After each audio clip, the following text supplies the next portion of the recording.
No século IV a.C., un célebre filósofo grego escribe o mito da caverna, unha alegoría que fala de varios homes que están presos no interior dunha cova dende o seu nacemento, de maneira que só poden mirar a parede que teñen en fronte. Detrás deles, unha fogueira ilumina a caverna e outros homes pasean con elementos do mundo exterior por diante do lume, de xeito que a súa figura é proxectada na parede. Estas sombras son a única realidade que os presos coñecen, pero un deles consegue liberarse e saír da caverna, descubrindo así o mundo real. 23 séculos máis tarde, uns irmáns franceses inventan unha tecnoloxía capaz de captar o mundo real e proxectalo nunha parede, como se tratara das sombras da caverna.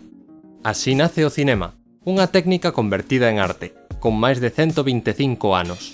Dentro deste proceso cinematográfico hai unha peza clave que sen ela nada tería sentido.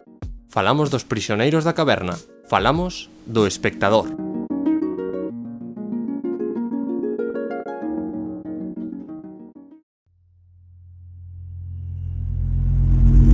Mira, nena, aquí hai unha cuestión.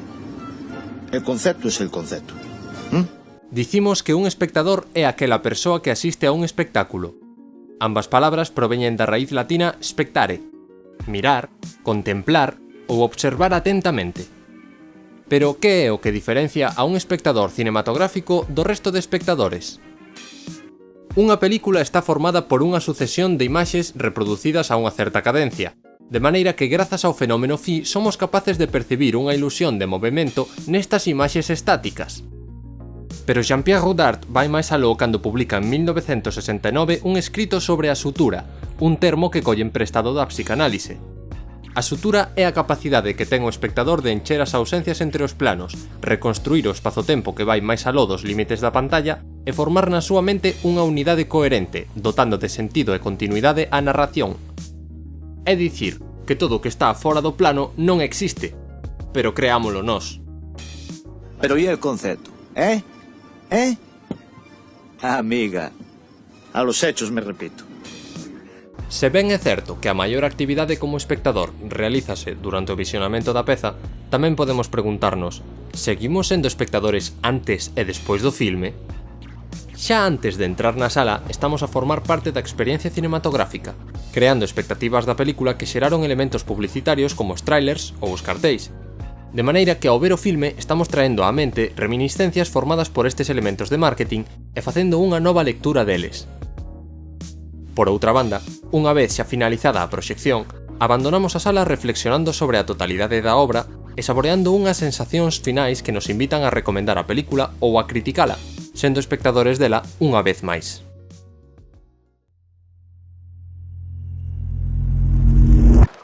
Идите сюда!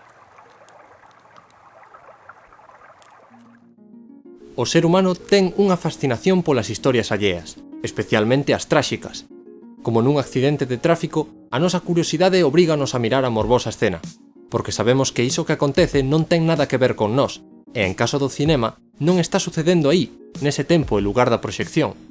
Polo tanto, limitámonos a mirar dende a distancia. E nada máis? O filósofo e sociólogo Edgar Morin afirma que o espectador é un suxeito pasivo en estado puro. Nos anos 70, un grupo de teóricos e críticos crean a teoría do aparato, que combina a psicanálise, a semioloxía e o marxismo. Nela sitúan ao espectador como a un voyeur, unha persoa que observa un suceso dende a distancia e a escuras. Pero é o filósofo Jacques Rancière quen lle outorga un rol activo, establecendo a figura do espectador emancipado, un suxeito que observa, selecciona, compara e interpreta, que forma parte da dialéctica entre a obra e o individuo para quen foi feita. Porque hai unha cousa clara, sen espectador non existiría o cinema. Sen lector non ten sentido o contido dun libro. ¿Me vas a dejar leer a mí la novela? No, no te voy a dejar. ¿Vos sos intelectual? No, pero... ¿Y entonces para qué te voy a dejar? ¿Para que me la lea mal y me la jodas? A la novela no le va a pasar nada ¿Por porque... qué no? Va a ser la primera novela que se jode por leerla mal. Hombre, nunca había oído... ¿Por qué no sos intelectual? O semiólogo Humberto Eco postula ao receptor da mensaxe como condición indispensable, pola súa natureza comunicativa e a súa potencialidade significativa. Isto é, que o lector actualiza e reescribe o texto ao lelo e interpretalo. Así, unha mesma película pode ser percibida e entendida de tantas formas como os suxeitos que a observan. Oh dear.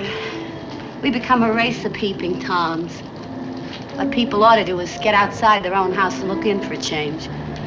Yes, sir. O cineasta Tomás Gutiérrez Alea fala dun espectador activo como aquel que compara a ficción do filme coa súa realidade e toma medidas, criticando a obra, a súa propia realidade ou incluso xerando unha nova obra a modo de resposta.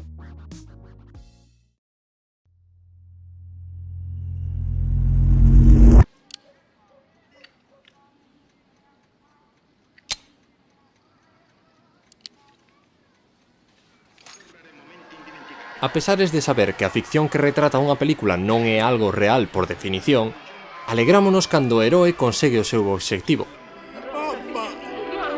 Emocionámonos e ata choramos nos momentos catárticos da trama.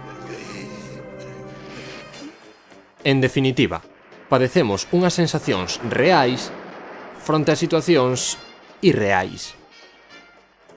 Esta identificación a que se somete o espectador foi teorizada por Jean-Louis Baudry, un dos principais componentes da teoría do aparato. Baudry relaciona o dispositivo cinematográfico coa teoría psicanalítica que desenvolve Lacan sobre a fase do espello, na cal un neno de entre 8 e 18 meses que ata entón non é capaz de distinguir os obxectos e os suxeitos de forma independente, é capaz de identificarse coa súa propia imaxe reflectida no espello. Levado ao mundo cinematográfico, Baudry sinala que o espectador realiza unha identificación primaria coa cámara, xa que é o seu encadre co que ancora o seu punto de vista. E xa seguidamente podemos falar da identificación secundaria, na que proxecta todas as súas condutas nos demais personaxes da ficción, comparándose e xerando emocións e xuizos fronte ás accións de cada un deles. E que implica esta identificación? 映画っていうのはね、スクリーンっていう一つのこう媒体を通して世界中の人がそこへ出てきた人たちのと一緒に生きて一緒に苦しんだり悲しんだりなんかしてお互いに理解するそういう特別な機能を持っていると思うんですね。それが映画の一番素晴らしいところだと思うんですよ。3 to 5. She says, "Excuse me, Professor Lewis. I can't use my real last name at this college because they don't hire Jews." Something I'll address once I have tenure, but for now... No momento en que sabemos que os elementos dunha película modifican a psique do espectador, os directores empregan certos recursos para convencer e xerar un vínculo coas súas mensaxes. There are certain tools you use, and those tools become part of a vocabulary that's just as valid as that vocabulary that is used in literature, in our language. Desta maneira, a través dun medio como o cinema, un ou varios suxeitos poden inducir poderosos pensamentos na sociedade. Por exemplo, e volvendo de novo a Tomás Gutiérrez Alea, o desenlace feliz da meirande parte das películas comerciais é unha arma ideolóxica. Unha película na que os valores da sociedade encarnados no heroe vense ameazados pero ao final sálvanse, fai que abandonemos a sala coa sensación de que non é preciso cambiar nada. É así como a propaganda fai uso deste medio, potenciando o seu efecto doutrinador incluso de maneira subliminar. Por outra banda, un espectador activo ou emancipado debería ser quen de reparar nas ferramentas empregadas polos realizadores para comunicar a súa mensaxe, facendo así un xuizo racional para cuestionar a súa posición no relato e formar unhas conclusións. Mais ninguén nace aprendido, por iso é preciso instruir unha formación para evitar a manipulación emocional. We have to begin to teach our younger people how to use this very powerful tool, because we know film, the image can be so strong for not only for good use, but also for bad use.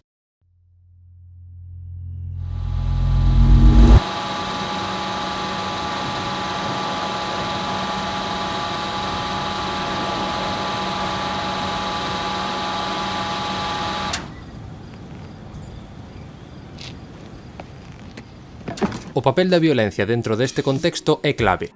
A maneira na que se retratan e consomen certos actos di moito da nosa conduta. Aquí houbo e segue habendo un certo debate sobre a distancia entre a ficción e a realidade. A realidade é verdade, a ficción é mentira. Non, nunha ficción honesta pode haber moita verdade, nunha non ficción tamén pode haber moita mentira. Pero ti que hostias saberás da honestidade, Alfons? Aber die Fiktion ist doch wirklich. Wieso? Na, du siehst sie doch in dem Film, oder? Na klar. Dann ist sie genauso wirklich wie die Wirklichkeit, die du genauso siehst, oder? Blödsinn. Wieso? O caso é que dende séculos as historias son contadas para aprender delas na vida real, facendo da ficción un elemento máis da nosa realidade. Por iso, cando retratamos a violencia de forma cómica e trivial, estamos a consentir e a naturalizar comportamentos ilícitos e inmorais.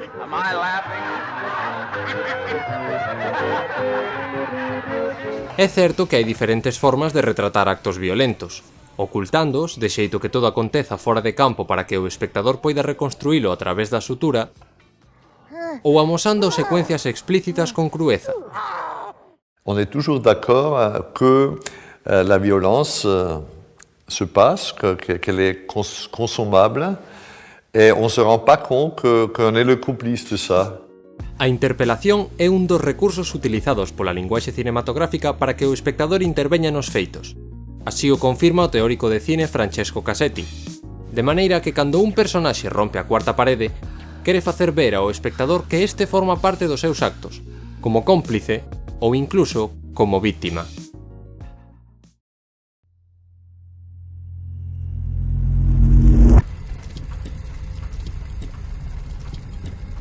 Vivimos nunha era multimedia na que a meirande parte da información é comunicada a través da linguaxe audiovisual. Cada rede social ten os seus formatos e manexa os seus códigos, e mesmo a industria cinematográfica está creando novos contidos para as plataformas de streaming, de xeito que os espectadores poden consumir os filmes e series prácticamente en calquera lugar. A diferenza do que sinalaban os creadores da teoría do aparato e outros teóricos, o espectador xa non ten por que atoparse nunha sala a escuras, nin sequera mostrarse pasivo ante a proxección para formar parte da experiencia cinematográfica, senón que agora pasa a ter o control. Pode parar a reproducción, volver atrás ou avanzar no tempo. Tamén ten máis facilidades para atopar información sobre os filmes. Análises, críticas, ensaios e ata foros enteiros adicados a unha soa temática fan ampliar os coñecementos destes novos espectadores.